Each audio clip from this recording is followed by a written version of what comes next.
Yo, what is good, everybody? This is Joey from the Heart Pirates TCG here. What I have for you today is a video talking about planning ahead and a few things that go along with that. I think this is going to be a really helpful video for anyone that is looking to get their first top, or if you've already gotten your first top, then this is going to be really helpful for just being more consistent in tournaments all the way through. For those of you guys who are new to this channel and don't know who I am, my name is Joey, like I said, and I have, I think, 4 top 32s, 1 top 64, and 2 top 8s. So I am definitely, especially more recently, ever since set 5 came out, a lot more consistent in this game. And the things I'm going to be telling you in this video are things that helped me get to the next level by me kind of figuring this out with the help of some friends and a little bit of practice on my own. So with that being said, if you guys are looking for some coaching, or if you're looking to join my Patreon, then the link's going to be in the description below. Also, feel free to check out our Discord. Pretty soon, I will be doing coaching on my website, moonlighttcg.com, which, if you guys don't know, is where I sell my playmats. If you guys want to get one of those, just obviously order it online. And with that being said, we'll get to the video. So, we'll talk about early flexibility with Dawn. Every deck has certain turns you have to play characters to either set up your board or accomplish a certain thing, just as broad as that, right? So this is like your brand new, your Kuzan, your Pudding, your Parasparrow, your your Nami, your Izo, whatever it is, right? Rush Zoro. Because these are, like, when you're in the early parts of the game, you don't really have a lot of Dawn to really work with, right? So you just kind of do a setup play, right? A setup turn, right? But there are some turns where you have some wiggle room to change your plays if it makes sense to do so. It making sense is something we'll talk about in this guide, right? So we'll talk about the rules for extra Dawn turns. And here are the rules, right? So if your opponent is healthy on life, being aggressive doesn't actually do anything because they'll just take a hit, right? Or take 2 hits. There's going to be a video example of this in a couple slides. But I'll talk about the life threshold real quick. It's going to come up in a few slides, but I'll talk about it just real quick, briefly. But every leader is comfortable being at a certain amount of life, right? For example, Sakazuki is comfortable being at 2, but it doesn't want to get there right away. Because once you are at that life threshold, anything less than that is a little bit dangerous for you to be in if you don't have time to set up your board state. So, also, another rule is, like I said, if your opponent is low on life threshold when your opponent is low on their life threshold, then attacking more tall will be much more effective, because once they are lower in life, they have to start countering instead of just taking hits. So you can be let's say you're playing against Gecko Moria. What is attacking 7 and 7, 7k into a 5 life leader really going to do if they're at 5 life, right? Not a whole lot. They'll just go down to 3 life and be like, okay, like, is that it? Can I start my turn? But when you start attacking into them for 7Ks and 9Ks and 11Ks or even taller, when they're at like 1 life or 2 life, that is a little bit more scary for them, because they're going to have to start countering some of these hits because they're worried they might die, right? So like, the lower you get in life, the more they have to actually counter, and that's when you should go taller rather than wider. So right, so for those of you guys who are new to the game, taller means attacking more powerfully with your characters, and then wider is attacking for a bunch of like 5k or 6k attacks, or maybe even 7k attacks if you have a bunch of 6k characters. That is more going wide. But also you can, that last example is you going tall and wide, which, if you can do that, then you're already kind of winning most of the time, right?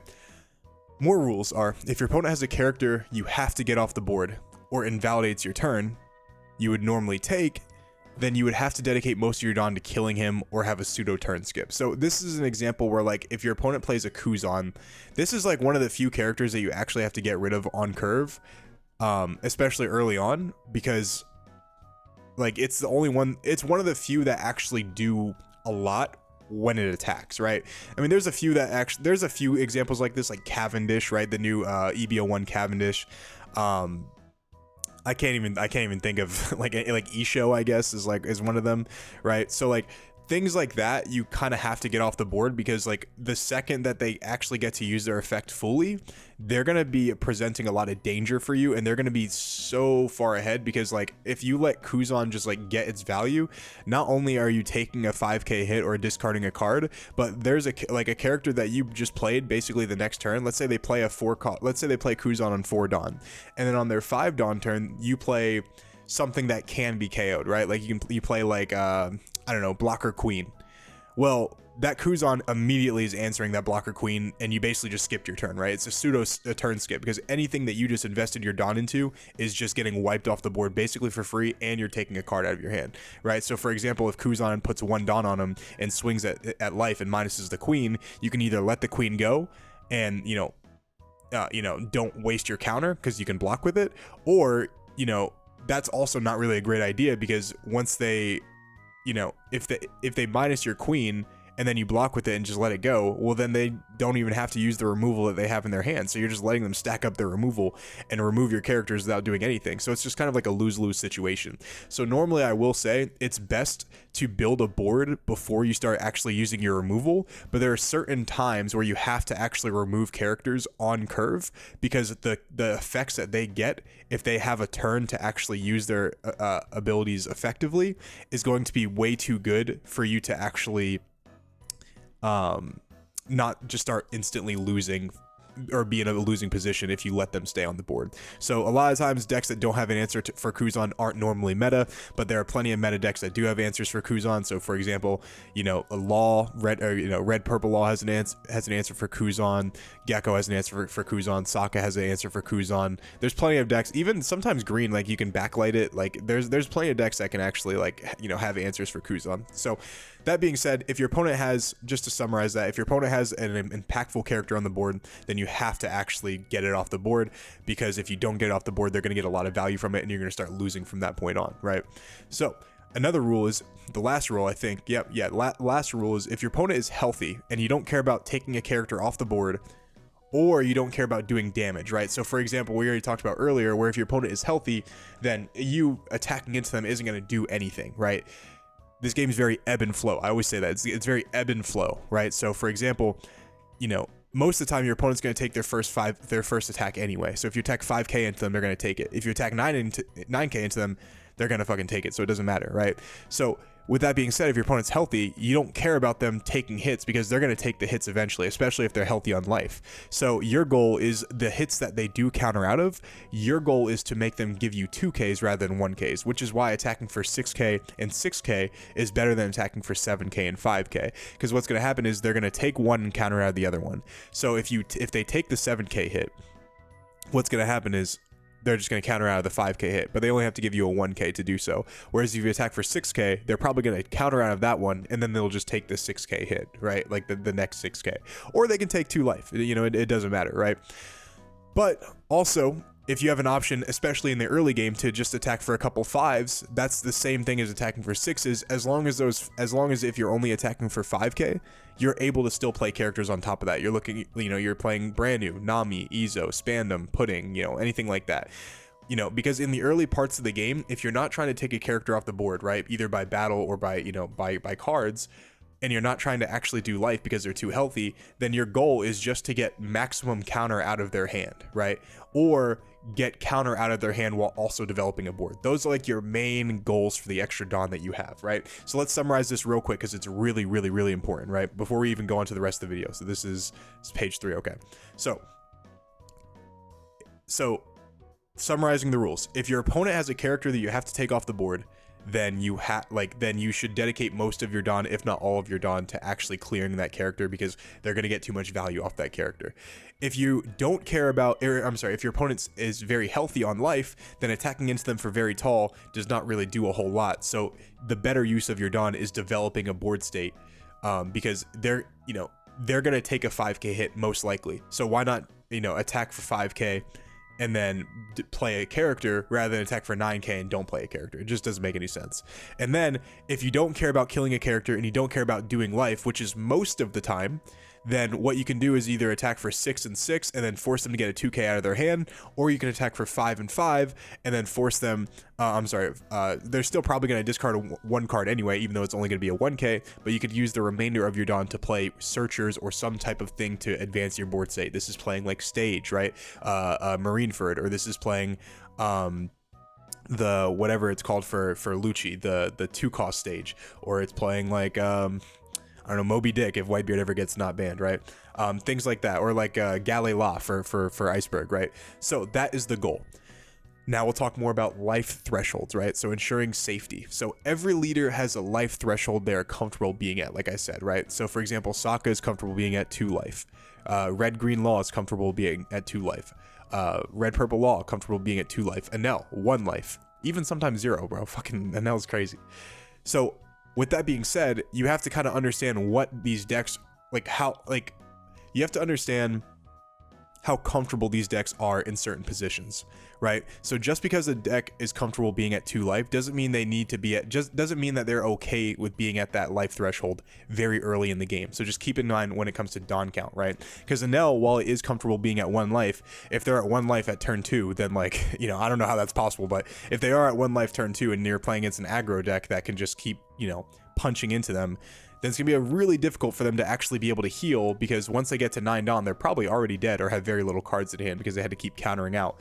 Because once they're at 1 life, once they're at their life threshold, they have to actually start countering to, be healthy for the rest of the game or tactically take cards. So, sorry, I lost my train of thought.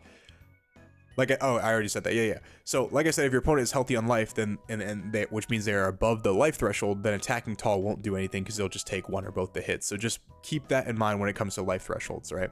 So let's look at this example from one of my Patreon videos, right? So right here, I'm going to zoom in just a little bit. This is a mirror match between one of my friends. I think he's very good at the game.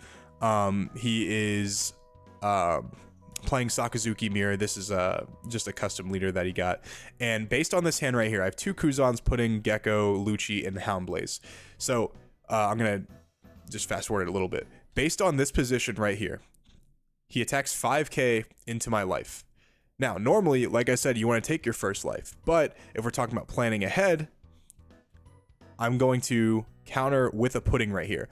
Now the reason I counter with the Pudding is because if you look at my hand, like we talked about, I'm planning on playing Kuzan, right?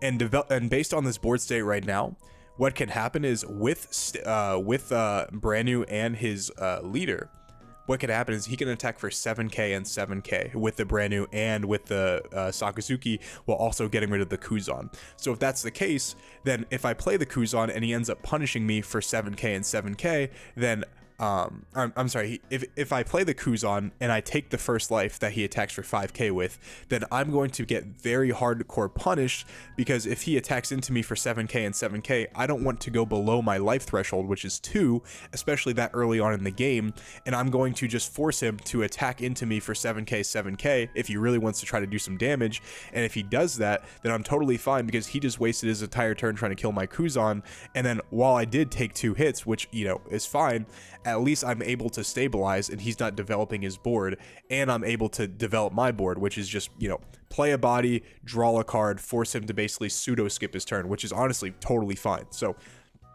that is the reason I counter right there. So with that being said, let's talk about it real quick, right? So like I said, Sakazuki is comfortable being at 2 life, but I don't want to take the life too early, because I will have to I have to start countering out aggressively later to avoid going down to 1 without having time to set up my board state, right? This helps a lot with planning ahead, because it allows you to be able to play certain cards that you have to play while being safe enough to do so. All right, so let's talk about why that's actually important. Give me a second. So like I said, with those turns where you have to do certain plays, like playing Kuzan, playing Brand-New, you just have to do those, because it's just like part of your game plan. It's part of setting up your board. It's part of your win condition.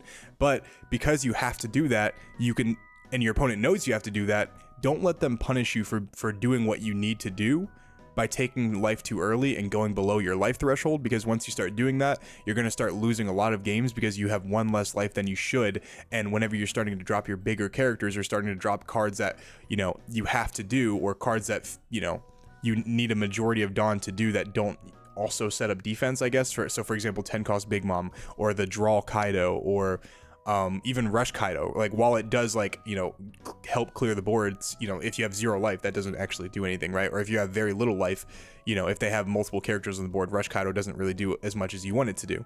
So with that being said, you need to start planning ahead to be able to drop certain cards at certain times, and being healthy enough to do so without getting heavily punished. I hope that makes sense. Let me know if that makes sense in the comments below, guys. And we'll move on, right? So this is opponent's capabilities, right?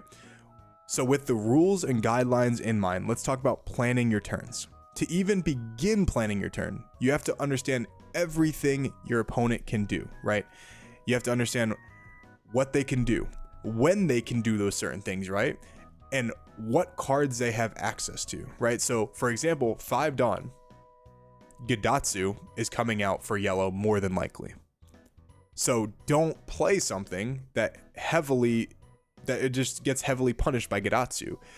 So this is an example of you playing Kuzan on 4 Dawn and your opponent just pops it with Gadatsu. It's like, bro, like why not just play like a Perona? If you're playing like Gecko Moria, for example, like why not just play like Perona? Because if they pop it, then it's like, well, it already got its value. And of course you could say Kuzan already got its value, but at least Perona is recyclable and can take a card out of hand.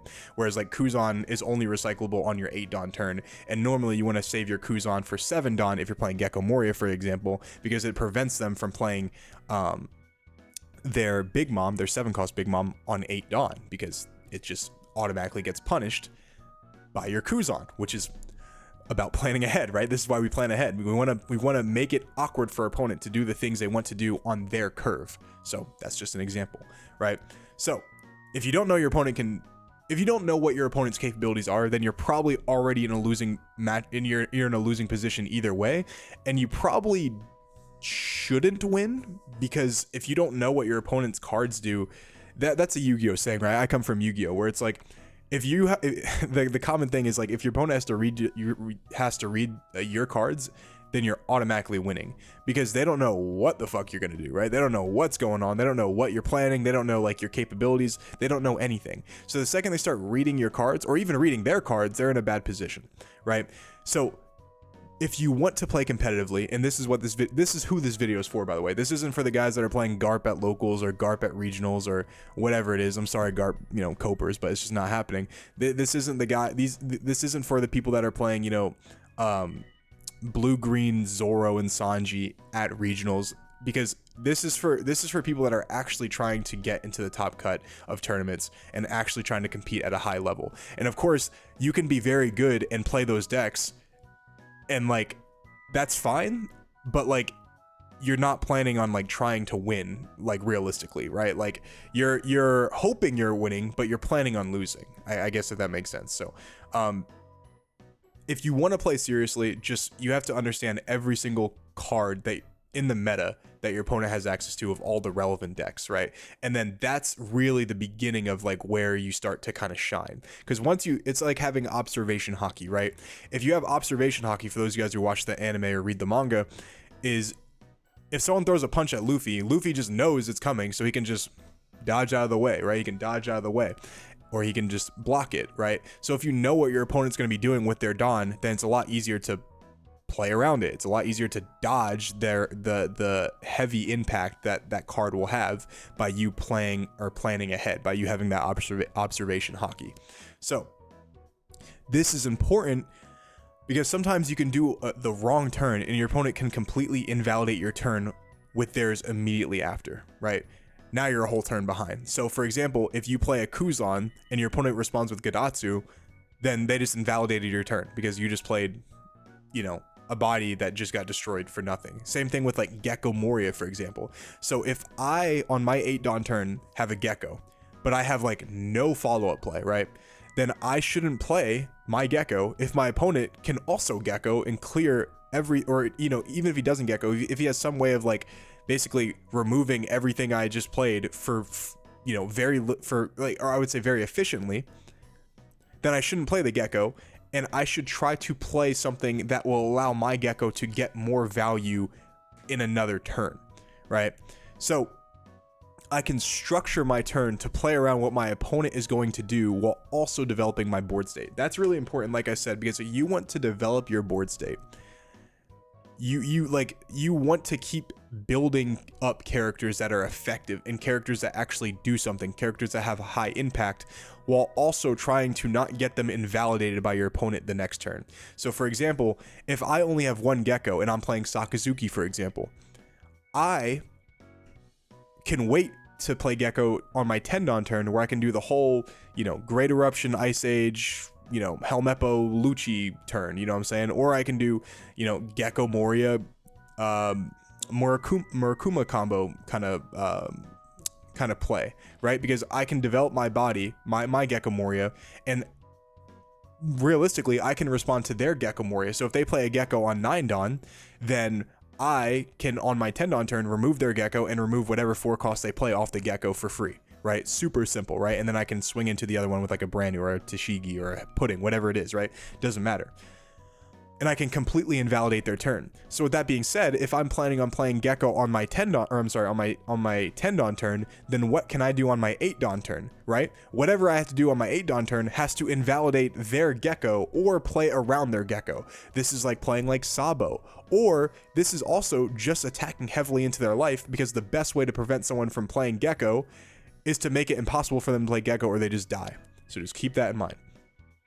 So because I have to develop my board and I have to play around what my opponent can do, what is the best play I can make that does not get effectively answered by my opponent? And can I make them do something that they don't want to do to be able to make one? I'm sorry, hold on, that kind of confused me for a second. Can I make them do something they don't want to do to be able to make my one Gecko that I have, right, the one I'm planning on playing on 10 Dawn in this example, the most effective it possibly can be? And this is where flexibility with Dawn starts coming into play, because now that we have discussed life thresholds and rules for extra Dawn, we mix that knowledge with the fact that you have to play characters that make your opponent either fall into your plan, fall into your trap card, or do something they don't necessarily want to do to answer your board, because you already played around their 9 Dawn turn, for example. So if you're playing against Gecko Moria, then if you drop like a Sabo or whatever, right? Like, even let me give you this example right here.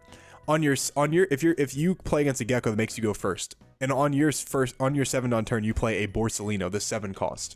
Well, there's no way on 8 Dawn that Gecko can actually answer the Borsalino.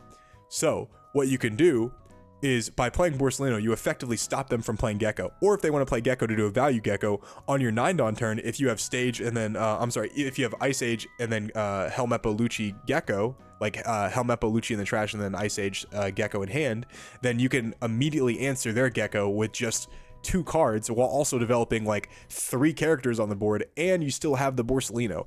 Or if you stop them from playing Gecko on their 8 Dawn turn, then your 9 Dawn turn, you will be the first person to play Gecko, and then you can play a value Gecko and get back like a Rebecca and then like a brand new or a Tashigi, and then Rebecca can get back a 2k from your trash, Tashigi can search a 2k from your trash, and then you can play like a Hina from hand or a Brook from hand or something like that, and damn, all of a sudden now your board state is absolutely incredible, and you still play around everything that they could possibly do. So the flexibility with your Dawn starts coming into play, because it's like, okay, if I'm like, not only am I setting up my opponent to do something they don't want to do, but the Dawn that I still have available, or the attacks I still have available while I'm also doing this, can put my opponent in weird positions where they have less life or less 2Ks or less characters on board to punish my plays, and everything's starting to kind of fall in line, and that's when you start actually winning the game. So let's look at this board state right here. This is a perfect example. Let's say it's the Sakazuki mirror, and let's say they have 2 life, right? And you have 8 Dawn, right? I'm sorry, let me go down a little bit, right? So Sakazuki mirror, 2 life. Let's say you both have 2 life, and then your hand is Houndblaze and you have Sabo, and you're on 8 Dawn. You're trying to play around a Gecko Moria because you don't have Gecko Moria, for example. So what you could do is, in this example right here, just attack for 7k with one Lucci. So go down to 8, so go down to 7 Dawn, attack for 1k with the Lucci. I'm sorry, 7k with the Lucci. If they take it, that's great, because then you can Houndblaze, and then you can swing for 9k with your other Lucci, if this is your board state, for example. Because if they don't want to counter out of the 7k, then they sure as fuck don't want to counter out of the 9k. So realistically, they could go down to either 0 life or give you 3 cards now instead of 2. And at the same time, you can attack one more time with Sakazuki to even put them at 1 life, or you can attack, for 5k, or and then obviously play the Sabo, or you can attack for, if they counter out of the 9k attack, you can put the rest of your Dawn on your Sakazuki and then attack for like, for 10k, or you can attack for like 7k or 8k and then play like a Tashigi or a brand new or something like that, and develop your board state while also punishing them by taking cards. So what's really important about this is, like I said, the best way to like make sure your opponent is playing around, I'm sorry, the best way to play around your opponent playing a big character is to make it really uncomfortable for them to actually play this character. So if you don't have Gecko Moria in the Sakazuki mirror, for example, then the best way to basically play around Gecko Moria is to either force them to be at 0 life so they're too scared to play it, or playing like a Sabo, for example, because the Sabo invalidates a Gecko Moria on 8 or 9 Dawn if they're trying to actually KO something. So if they can't KO something and you're just constantly developing bodies, then what the fuck is the Gecko Moria going to do? Probably not really a whole lot, because if they don't do a whole lot, they might not even play the Gecko Moria because they're disincentivized from doing it. This is also the same thing if you're playing against like a Gecko Moria and they don't have a lot of cards in their trash, right? So if they don't have like a Helmeppo or a Lucci in the trash, the best thing they can do is kill like one character with like an Ice Age and Absalom. And sometimes that's not enough, so it makes them want to do a different play entirely. So just keep those things in mind when it comes to actually planning around what your opponent's going to do. Because the best way, because instead of actually, playing your own Gecko Moria or like, playing a Sabo, the other route to getting them to stop playing Gecko Moria if you don't have a Sabo is to just be aggressive into their life if the opportunity presents itself, right? If the opportunity doesn't present itself, then obviously you can't do that and you have to find another way to actually win the game, which is why you need to start planning on how to actually win the game from the first turn based on the cards you have access to. Because if you have access to a bunch of Hound Blazes, then and like a bunch of searchers, then obviously the game plan, instead of just playing Gecko Moria and trying to like just like crush your opponent through killing all their shit, then your goal is to just go Hound Blaze swing 7, Hound Blaze swing 7, Hound Blaze swing 7, and then you'll get to a point where your opponent is so scared of playing any big characters that now you're on an even playing field, because you don't have Gecko Moria and they're too scared to play Gecko Moria. And if they do play Gecko Moria and they're at 0 life and they don't have the counter to survive like a Hound Blaze or a Murakuma Sword and then like a 13 at life, then they're kind of just fucked, you know what I'm saying? So like they just lose the game from there. So just keep that in mind. All right, so I was saying it earlier, but the best ways to prevent your opponent from using their boss monsters is to disincentivize them from wanting to use it. Either they're too low to safely drop it down, or when they do drop it down, it won't be nearly as effective. So let me go ahead and show you this video real quick that happened when I was at Nationals in one of the side events. It was a 128 player side event. This exact situation happening with this card right here, Kaido, but this can apply to Gecko Moria, it can apply to Big Mom, it can apply to a lot of different cards that are like considered boss monsters, even like 10 cost Doflamingo. All right, so let's read the board state right now. So 10 Dawn, normally people want to drop a Kaido right here, right? But if you don't have a lot of counter in hand, you don't really want to drop the Kaido, because if you do drop the Kaido, then you're going to get hardcore punished, and the 4 cards that you just drew, well, you're going to have to discard pretty much all of them, and I'm still probably likely going to kill the Kaido regardless. So your main goal is to try to bait me into, removing my board pressure. That way you can drop Kaido safely, right? This is set 5, by the way, OPO 5, obviously, because this is Nationals. But because I countered out of, he attacked 5k into the Hina, I countered out with his Borsalino right here. You can see it kind of right there. But he countered out with the Borsalino right there. And what he did was he popped my Suru and my Hina, and then puts those cards back off Lucci. Then he plays the Borsalino and passes. So obviously you can kind of read that the reason he saved up 2 Dawn is because if he attacked into my Hina for 5 and then I let it go, he just drops Kaido and then draws 4 cards, right? But that's obviously not what happened. So the reason that he dropped both these cards right here is because he wanted to be a little bit more safe and not play Kaido because his hand was full of bricks. So with that being said, what I'm going to do now is, because I read that he didn't have a lot of counter in hand, because if he did have counter in hand, he would have played the Kaido, because he would have drawn even more counter potentially and also give me a body to deal with. So I swing 6 right here, and basically what happens is, what I think is, if he takes this, then I'm gonna punish him really hard by swinging into by bottom decking the Borsalino with a Hound Blaze and swing 9 into his life with my leader. And if he doesn't take this, what's gonna happen is, let's say he counters out. Well, I don't remember exactly what I would have done if he countered out, but I knew I had a play. And then if he does counter with, like, let's say a Borsalino plus a 1k, then I was going to bottom deck the Lucci with the Hound Blaze and then swing into the Borsalino and basically clear his entire board that way. So that was the play.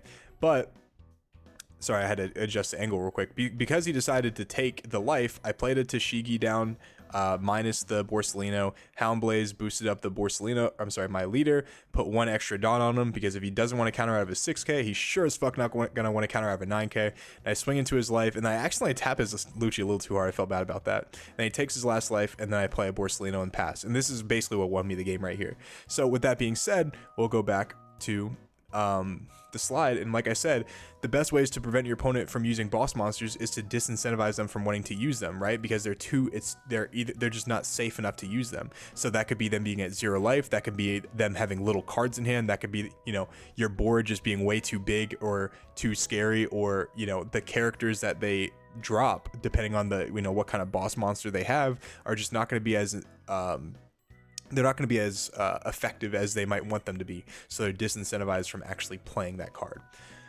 So simplify it like this. If I do blank, my opponent can do blank. And if they do that, then what happens? What do I do in response?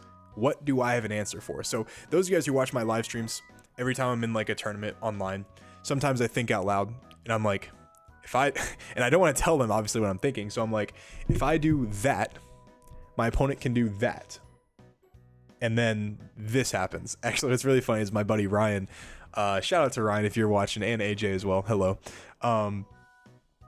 Every time I play Ryan, he actually, I think he not copied me, but I think he got that habit from me, is like, he'll be like, I'll do something, and he'll like think for a second, he's like, you could do that, and then I just say, yeah, I could do that. And it's just like a really funny thing, but it's something that good players really have to think about. It's like, what happens if I do this? What happens if I do this, basically, right? And you have to think about that every single time, right? Because if you're thinking about what your opponent can possibly do, then it's a lot easier to kind of, you know, get a response for that, right? It's a lot easier to respond to what your opponent's going to do if you already know 2 turns ahead of what they're going to do realistically based on how they're playing at that turn, right? Another thing too is when you're making these decisions, right? Like when you're asking, you know, if I do this, my opponent can do this, only account for the 2 most realistic plays, the 2 most logical plays. So for example, don't account for like someone having 4 Amarus in one hand, right? So if you're like, oh, what if he has Amaru, right? Like that's a tongue twister, by the way. What if he has, you know, 4 Amarus and a reject, you know, or what if he has like, you know, reject and double Amaru, you know, or what if this guy has, you know, just like Ice Age, Great Eruption, Helmeppo, Lucci. It's like don't think of plays like that, because they're just so fucking unlikely. It's unlikely your opponent's actually gonna like have those cards, right? So account for the 2 most logical plays your opponent can have, and then try to find the best answer for that in particular, right? So if you can realistically play around one play more than another, then you should basically have your play that you're going to make, or your response, incentivize your opponent for doing a certain thing, for example, right? So like if you have a good option for Gecko Moria, but you don't have a good option for Sabo, you should entice your opponent to play a Gecko Moria rather than a Sabo. There's that could be like a whole other video, but like we can't talk about that too much today. But that's just like an example I'm giving, right? So whatever the 2 most logical things your opponent can do on like their 8 Dawn turn, or their 9 Dawn turn, or their 10 Dawn turn, figure out what your answer is for those, and then try to figure out your best response to both of those answers and which one you have a better response for. And that's the one you should start prepping for more than likely, while also keeping your options open, right? Another couple questions you should ask yourself if they're attacking into life is, do I even have a play next turn? And if I don't, should I take this life as a gamble? If I take that life, will I be able to potentially make up for it with the card I'm gambling for? So for example, if you are going to take a life and you're going to go down to like your life threshold a little bit earlier than you'd like to, or maybe you go down to your life threshold and you don't realistically have a backup plan, are you just going to lose the game automatically if you don't draw the card that you need? Or are there plenty of cards that you know, from your life, that with the life that you take, or are there other cards that can kind of turn the game around? And if you don't have a play, it's better to just gamble, like by taking like 1 life, maybe 2 life, but that's a little risky depending on the situation, and just try to find some type of answer for what your opponent is doing, or what you account for them to do. Because what happens is, if you basically just have no answers and you're like, oh, I can't go down to 3 life because, you know, I'm at, you know, 4 Dawn, well, it's like, Well, if you don't play anything at 4 Dawn, you're losing so hard on like the seesaw of like board control, right? So for example, if you're both like this, right? If you both are even, and then slowly your opponent's like this, and you're like, oh, like he might be way ahead, but at least, you know, I'm not at 3 life, like, you know, at 4 Dawn. It's like, I don't give a fuck if I'm at 3 life at 4 Dawn. Like, I'm way ahead of you, you know, I'm way ahead of you because you're not doing anything. You're not doing any optimal plays. So if you need to take your life to try to find some type of optimal play, then you might as well try to do it. You know what I'm saying? Like, there's not a whole lot of things you can do in this game to like, other than a mulligan, there's not a whole lot of things you can do in this game to try to find answers, except for mulligans and searchers, right? And taking life. So if you don't have a searcher, or you don't have enough Dawn to play the searcher, you might as well just try to take a life to see if you can find the card that can turn the tides back in your favor, rather than you just stalling out at like 4 life because on paper it's a good thing to do, but you don't have anything to play until 8 Dawn. It just doesn't make sense. So just keep that in mind as well. But a lot of time people will take life without thinking. So before you take life, ask yourself those questions, because sometimes that 1 extra life will be the difference between 1 or 2 games. And now you bubble out of top 64 because you made 2 mistakes in 10 rounds, right? If you basically take 1 or 2 extra life that you shouldn't have to take, that is a lot of times the difference between you winning or losing a game. And if you do that 1 or 2 times per, you know, tournament, then you're going to lose 1 or 2 more games than you should. And realistically, you're going to bubble out of top 64, or you're going to bubble out of top 8. And then you're not going to get the good prize cards that everyone sells for $10,000, which, when I tell you, I've won them twice now, and it feels fucking great. It feels absolutely great, because you look at your bank account and you're like, oh my God, like, I got a little bit of cushion, right? And for me, I grew up really poor. So, you know, seeing that, you know, seeing a card that I won by paying $30 in for a tournament, you know, sell for, you know, $12,000, $13,000, you're like, holy shit, bro. Like, it's crazy. Imagine the people that won, like, you know, the like Jonas, like when the Jonas who won Nats, like, dude, he's set for life. That card's worth like 200 grand he sold. It's crazy. Not trying to count anyone's pockets, but I'm just saying, like, you know, he probably made very little mistakes the entire tournament, and he was very much rewarded for it, and now he's pretty much set up for life. And that could be you if you obviously are, you know, playing the game very correctly. Now, I will say I am very excited for the future, my future in this game, because I recently, I would say in the past 2 sets, started learning this and kind of, I wouldn't say perfected, but like I know it very, very, very well. And if I focus really hard and I play, you know, well throughout the whole tournament and have like favorable matchups, or, you know, don't get super unlucky, then obviously with the things I'm telling you guys, I am planning on getting multiple serial cards with these tips in mind by doing these things. So, you know, if you guys pay close attention, obviously that could be in your future as well. So a huge thing to think about too when it comes to planning ahead is what happens if you try to wait to get maximum value from a character to be able to play it, and then your opponent protects it with like Sabo, or like drops another Gecko, or drops another card you can't actually deal with. This actually happened to me. I was playing against my buddy Jesse Burrell, who is the winner of the regional in Arlington, Texas, where I got my top 8. He actually slayed me. He took me down with Gecko on my Sokka, and that sounded dirty, bro. He Gecko on my Sokka. Ugh. Sorry, that was like a weird thing to, yeah, anyway. Basically he was playing Gecko, I was playing Sokka. He beat me best of 3 in top 8, and I was playing against him the other day. I was on Boa and he was on he was on Bonnie, and what happened was I had a board set up. I had a Boa Hancock, the 6-cost one, coming out in set 7, and I had like, I think like a Warlord, like a Jinbei or something like that, maybe a Weevil, and he played a 8-cost kit. This one right here. And I had the ability to remove it with a red rock. In fact, I had 2 red rocks in hand.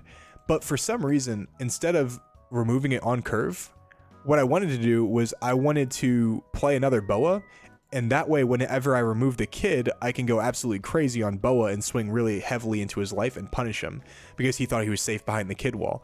But what ended up happening was he played the kid, I let the kid survive, and then the next turn he played Zoro, and I don't have the Dawn to be able to kill both of these most of the time, unless I did play like the promo Luffy that I told you guys about. That card is actually gas in Boa Hancock. But anyway, I didn't have that. So what happened was, I couldn't kill the kid or the Zoro, and my main target because the Zoro is actually more dangerous than the kid in that position right there, I had to red rock the Zoro, and then the kid survived for like way more turns than I wanted it to, and he got a lot of value from it. So sometimes you can try to build, like I said in the beginning of the video, it's better to build a board most of the time early on. However, whenever you have a decent board setup, if you can just remove your character's stuff on curve, then that's really important, because if they start to stabilize and start stacking up bodies on top of each other, it's actually really difficult to actually out them. So like that's just for blue. Like blue, the main problem is, you know, you don't have a lot of like removal for big characters, right? So it's pretty much just red rock.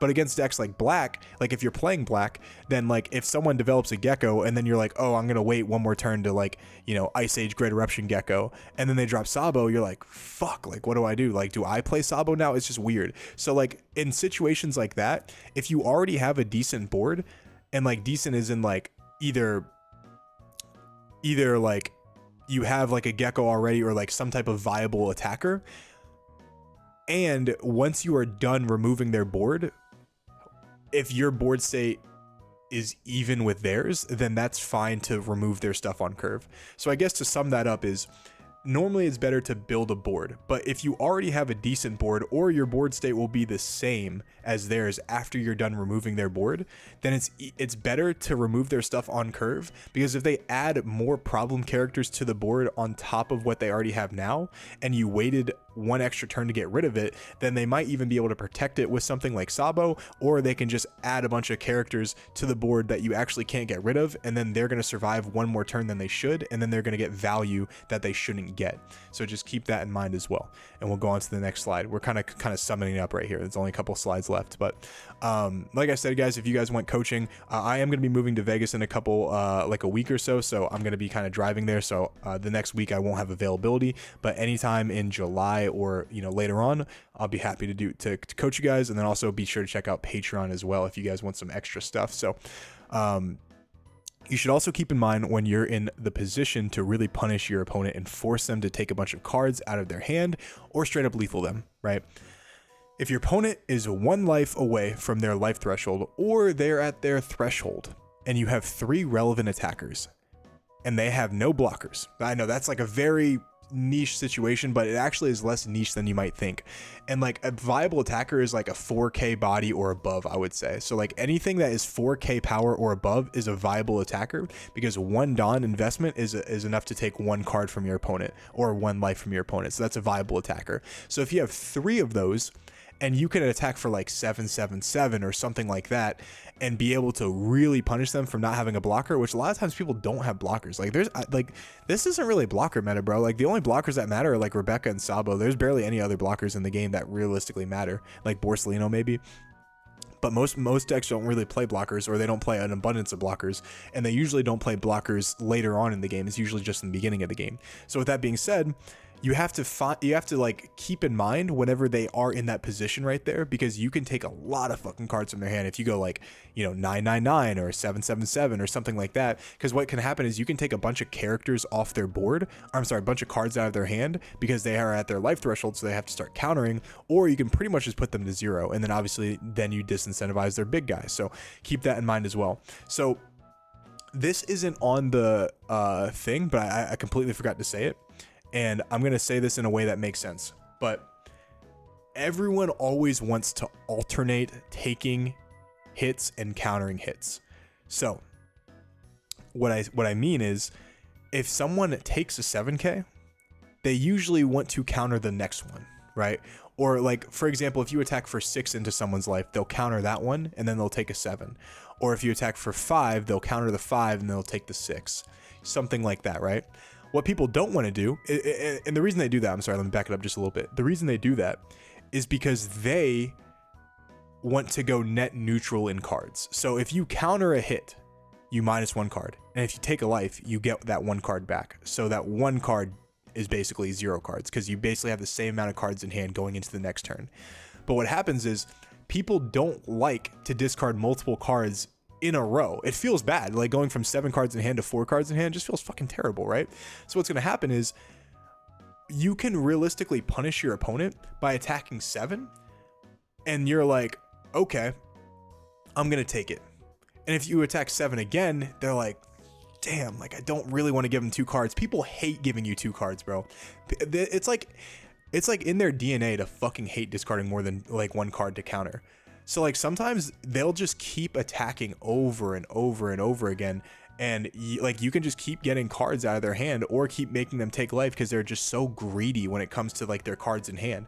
And the reason I say all that is to say this: a lot of times when you're representing a huge attack, what people will do, and this is where being flexible with your Dawn is really important, right?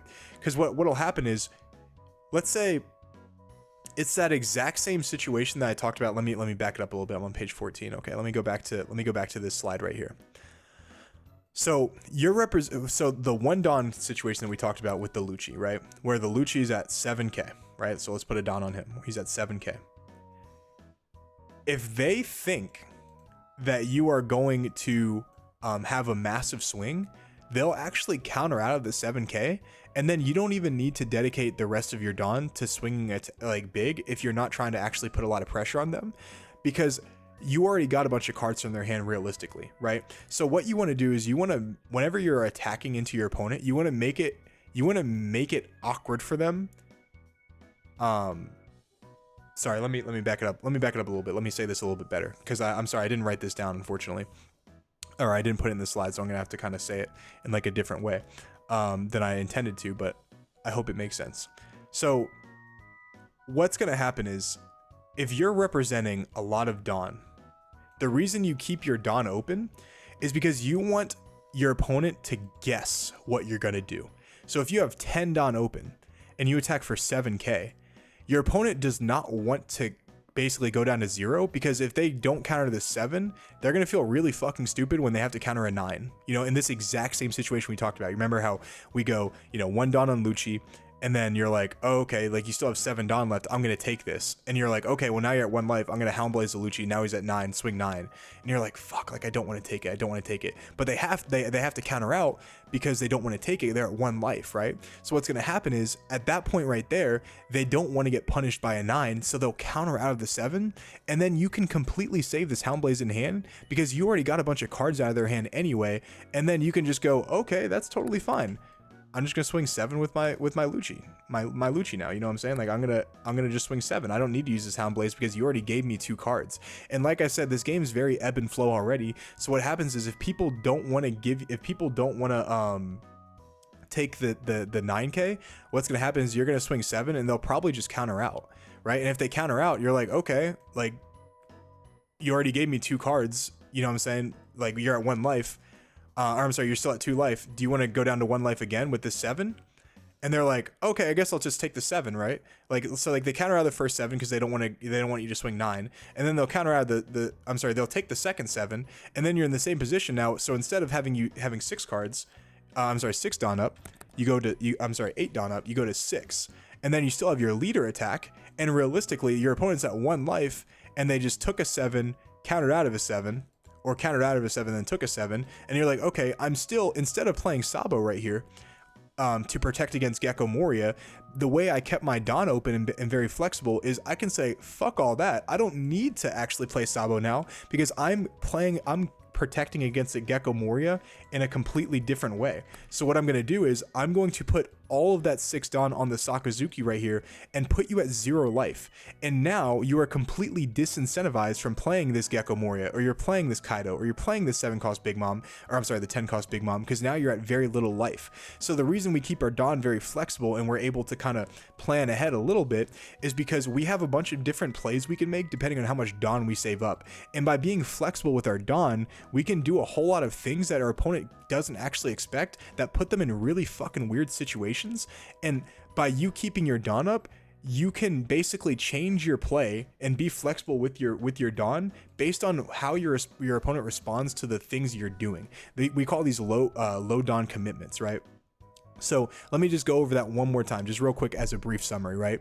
If your opponent is scared you're going to attack for really tall, they're going to counter the 7k attack, and then you can completely change your play because you already got 2 cards out of their hand. You don't need to put them at low life sometimes in certain situations, but sometimes you do. So if they counter out of the 7, you're like, okay, do you want to counter out of another 7, or are you going to take this one? A lot of times if they counter out of another 7, they just gave you 4 cards from their hand, and you're like, okay, that's fine, and you can do a completely different play, right? So instead of you attacking 7, 9, let's say, 11, or 7, 9, 10 or something like that, and then playing 7, 9, 5, and then playing Sabo, you're attacking for 7, 7, 11, and then you still get the result that you want, which is putting them at 0 life and playing around the Gecko Moria in a different way.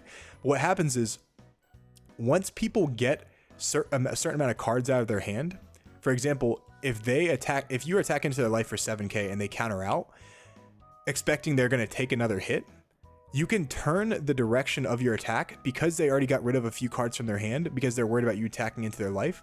You can turn the attack into one of their rested characters and not give them that extra resource that they anticipated on taking. So for example, if you attack into their leader for 7k and they counter out, and then you turn your second attack into their character, well, when they countered out, they expected you to attack a bigger number. That's why they countered out of the 7k, because no one ever counters out of a 7k unless they're planning on taking like a 9k. So if you turn the attention into a character, that life that they thought they're going to get as a resource is now still in their life, and you're temporarily starving them out of resources, and you can clear their characters instead and do a completely different play if the situation calls for it. If that makes sense, please let me know, guys. I hope that makes sense, because I feel like it does, but it could be like Charlie from Always Sunny in Philadelphia with like the fucking the bulletin board, and he's like has all these lines drawn. If that doesn't make sense, please let me know. I'll try to like post something more on like Patreon about it, but I'm gonna go back to that towards the end of the video. But yeah, that's about the life threshold. Is I think we talked about that. Anyway, in summary, and sorry if this video is really long, by the way, the reason all of this is important when it comes to planning ahead is because every turn you have the chance to inch closer and closer to victory based on what you do. It's a tug of war, right? Every turn you're tugging a little bit more than your opponent, and they're, resisting less and less because you just have more momentum than your opponent, right? And then you're going to win the game by that philosophy. And by knowing what to do with your extra dawn and knowing life thresholds, you can direct your attacks to get more and more cards out of your opponent's hand or characters off the board, because you're turning your characters in the right targets at the right times based on your goal for that turn, right? And by doing this, it allows you to put yourself in positions to plan on punishing your opponent, because you have been slowly getting them in the position to do so. It's almost like playing chess, right? If you play chess, you might do like a fake move where it's like you sacrifice your bishop to take their queen, essentially, right? You can do the same thing in this situation right here. It's like, oh, you might think you're ahead because you have more board state, you have like more cards on the board than me, but if I rush you down, it doesn't matter how many cards you have on the board, I'm just gonna kill you, right? So if you're like constantly like hound blazing their board and and not really developing anything, but you put them at 0, then all you need is one hound blaze and a 16k attack into life, and then you just kill them. And it's like, okay, you might have Kuzan Gecko, but like if you can't kill me before I kill you, then it doesn't matter, right? So that like you can put them in positions to do that by planning ahead based on what they're gonna do, right? That's just one example. And by understanding how to maneuver your way around every turn, you can also play every game where your turn is less likely to be invalidated by accounting for what your opponent is going to do. So by you playing around your opponent's cards and you understanding the right attack targets and which times to attack into them, then you will be able to win games you have no business winning. And that is the difference between a top 8, a top 64, or bubbling out of both. So let me know if that helped you guys. That was a long video. I'm glad you guys liked it. If you did like it, I'm just gonna assume you guys liked it. If you guys want to, tell me in the comments this was good, or if I needed to explain a little bit more, I'll try to post something on Patreon about it. But yeah, guys, I'll see you guys later. Peace.